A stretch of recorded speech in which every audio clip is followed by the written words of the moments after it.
Hi అండి. అందరూ ఎలా ఉన్నారు? ఈరోజు వీడియోలో ప్లమ్ కేక్ చూపిస్తున్నానండి. ఇది మేము క్రిస్మస్ రోజు చేసుకున్న కేకు. నేను ఈరోజైతే అప్లోడ్ చేస్తున్నానండి. కేక్ అయితే చాలా టేస్టీగా ఉంటుందండి ప్లమ్ కేకు. దానికి కావాల్సిన పదార్థాలు ముందుగా ఆరెంజ్ జ్యూస్లో మనం ఏమైతే వేసుకోవాలనుకుంటున్నామో డ్రై ఫ్రూట్స్ అన్నీ వేసుకోవాలండి. నేనైతే పిస్తా, బాదం, అలాగే జీడిపప్పు, పుచ్చగింజలు, ఖర్జూరం అన్నీ వేసాను. టూటీ ఫ్రూటీ అన్నీ కలుపుకొని ఒక గిన్నెలో వేసిన తర్వాత ఆరెంజ్ జ్యూస్ పోసుకోవాలండి. మీరు ఆరెంజ్ పిండుకునైనా వేసుకోవచ్చు. నేనైతే టెట్రా ప్యాక్ వేస్తున్నానండి. ఆరెంజ్ రియల్ జ్యూస్ ఉంటుంది కదా, అదైతే వేసి నేనైతే ఒక 5-6 అవర్స్ అయితే నానబెట్టానండి. ముందే మార్నింగ్ నానబెట్టేసి ఈవినింగ్ చేసాం కేకు. బాగా నానినవి అవి మునిగే వరకు ఆరెంజ్ జ్యూస్ అయితే పోసుకోవాలి. పోసి మూత పెట్టుకుని అలా నానబెట్టుకుంటే బాగుంటుంది.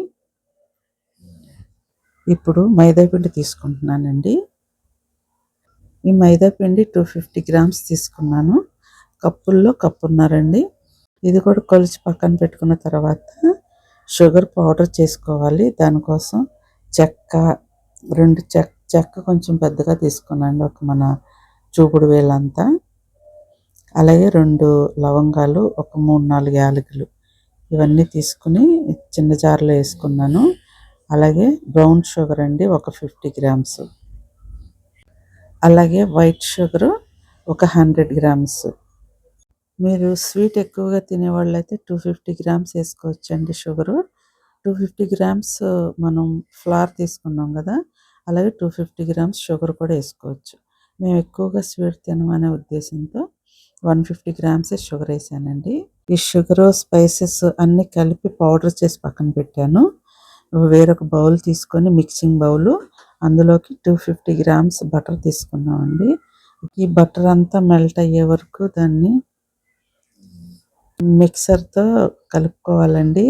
మన దగ్గర ఈ ఎలక్ట్రిక్ మిక్సర్ లేదనుకోండి, విస్క్ ఉంటుంది కదా, దాన్ని బట్టి మనం దాన్ని బాగా మెత్తగా చేసుకోవాలి. చేసి క్రీమీ టెక్స్చర్ వచ్చే వరకు చేసిన తర్వాత షుగర్ పౌడర్ వేసుకోవాలండి. ఈ షుగర్ పౌడర్ కూడా వేసి క్రీమ్ లాగా ఐస్ క్రీమ్ వచ్చినట్టు రావాలండి. మనం కేకుల మీద క్రీమ్ అప్లై చేస్తాం కదా, ఆ టైప్లో రావాలి. ఆ వచ్చే వరకు దాన్ని మనం మిక్సర్తో కలుపుతూ ఉండాలి. ఇప్పుడు పౌడర్ షుగర్ వేస్తున్నామండి. వేసి మొత్తం కలుపుకోవాలి బాగా. చెప్పానుగా, క్రీమ్ లాగా వచ్చే వరకు దాన్ని కలుపుకొని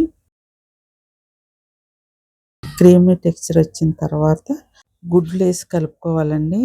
నేను గుడ్లు 7 తీసుకున్నాను 250 గ్రామ్స్ పిండికి.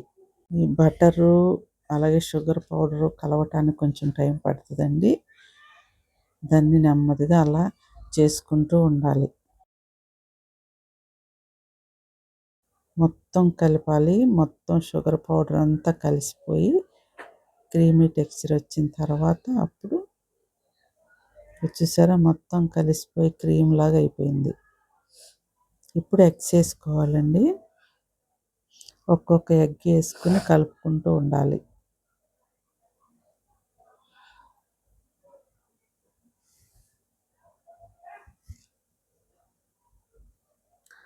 7 గుడ్లు ఒకదాని తర్వాత ఒకటి వేసి కలుపుకుంటూ ఉండాలండి.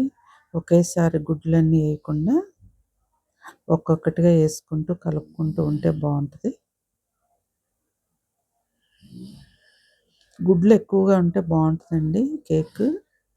మీరు తక్కువగా వేసుకోవాలనుకున్న వాళ్ళు ఇంకా కొంచెం మిల్క్ వేసుకోవచ్చు అందులో. మేమైతే మిల్క్ వాడట్లేదు, గుడ్లు మాత్రం వేసాం. ఈ క్రిస్మస్ సీజన్ నుంచి న్యూ ఇయర్ వరకు కేకులు ఎక్కువగా వాడుతూ ఉంటాం కదండి.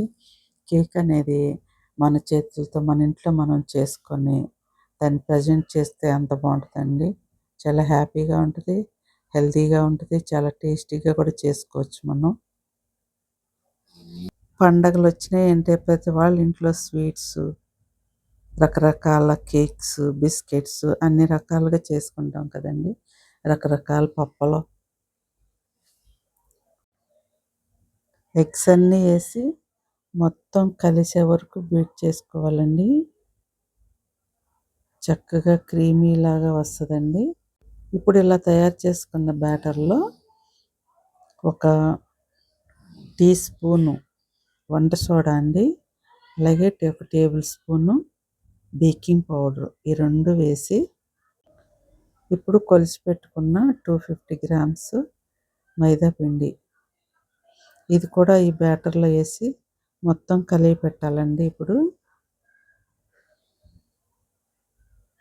పిండిని ఇలా జల్లించుకుంటే బావుంటది. ఇప్పుడు ఎలక్ట్రిక్ మిక్సర్‌తో కాకుండా చేత్తోనే కలుపుకోవాలండి. మొత్తం పిండి ఇందులో కలిసిన తర్వాత మనం ముందుగా నానబెట్టి ఉంచాం కదా! ఆరెంజ్ జ్యూస్‌లో డ్రై ఫ్రూట్స్ అన్నీ వేసుకోవాలి ఇందులో. డ్రై ఫ్రూట్స్ అన్నీ ఏసి కలిపెట్టుకోవాలి. కలిపెట్టుకొని ఇప్పుడు చివరిగా వెనిల్లా ఎసెన్స్ అండి. వెనిల్లా ఎసెన్స్ ఒక టేబుల్ స్పూన్ ఏసాను. అలాగే పైనాపిల్ ఎసెన్స్ ఒక హాఫ్ టేబుల్ స్పూన్ ఏసాము. ఇవన్నీ ఏసి కలిపెట్టి చివరిగా నేను ముందుగా తయారు చేసుకున్న క్యారమల్ సిరప్ కూడా ఏసుకొని మొత్తం కలిపెట్టుకొని ఇప్పుడు కేక్ బాక్స్‌లో ఏసుకొని కేక్ రెడీ చేసుకోవటమేనండి. మంచి స్మెల్ వస్తుందండి. ఈ వెనిల్లా ఎసెన్సు, పైనాపిల్ ఎసెన్స్ ఏసిన తర్వాత స్మెల్ భలే ఉంది. చివరిగా జింజర్ పౌడర్ వేయటం మర్చిపోయానండి ముందు. ఇప్పుడు ఏసాము. మొత్తం అన్నీ ఏసి కలిపెట్టేసిన తర్వాత కేక్ చేసే టిన్ తీసుకొని దానికి ముందుగా ఆయిల్ పూసి బటర్ పేపర్ ఏసాము. పైన కూడా మరలా ఆయిల్ పూసి ఈ రెడీ చేసి పెట్టుకున్న మిక్చర్‌ని దానిలో ఏసి కేక్ రెడీ చేసుకోవటమేనండి. మేమైతే ఓవెన్‌లో పెట్టి ముందు ప్రీ హీట్ చేసి 170 డిగ్రీస్‌లో ఒక 40 మినిట్స్ ఉంచాము. కేక్ అయితే రెడీ అయిపోయింది. కేక్ కొంచెం కూల్ అయిన తర్వాత దాన్ని చుట్టూరు ఒక చాకు పెట్టి లూజ్ చేసుకోవాలండి. లూజ్ చేసి దాన్ని తిరగేస్తే చక్కగా ఈజీగా వచ్చేస్తది. చూసారుగా మా కేక్ ప్లమ్ కేక్ అండి. నచ్చితే తప్పకుండా ఒక లైక్ కొట్టండి. మీ ఫ్రెండ్స్‌కి, ఫ్యామిలీ మెంబర్స్‌కి షేర్ చేయండి. మా ఛానల్‌ని